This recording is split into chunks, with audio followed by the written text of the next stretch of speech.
আজ তোমাদেরকে দেখাবো খুব সহজ একটা রেসিপি, আর যেটা খুব কম সময়ে বানানো হয়ে যায়। দেখতে পাচ্ছ আলুগুলোকে আমি কেটে রেখেছি, আর এদিকে পেঁয়াজ আর টমেটোকেও আমি কুচি করে রেখেছি। আর তারপরে আমি কড়াইয়ে তেল দিয়ে দিলাম, আর টমেটো, পেঁয়াজ আর লঙ্কাটা দিয়ে দিলাম, দিয়ে একটু ভালোভাবে ভেজে নেব হালকা করে। দিয়ে তারপরে আমি ভাজা হয়ে গেলে দিয়ে দেবো আলুগুলো, দিয়ে আলুটা দিয়েও একটু ভালোভাবে নেড়ে নেব। আলুগুলো নেড়ে নেওয়ার পর আমি দিয়ে দিলাম লবণ, স্বাদ মতো যেটা লাগবে তোমরা সেটা দিও।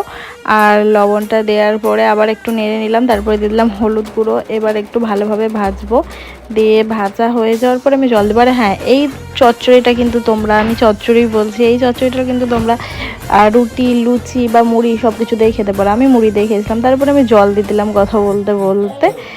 আর জল দেওয়ার পর আর কিছুই নাই, বা শুধু একটু ঢাকা দিয়ে রেখে দিতে হবে আলুটা সেদ্ধ হওয়া পর্যন্ত।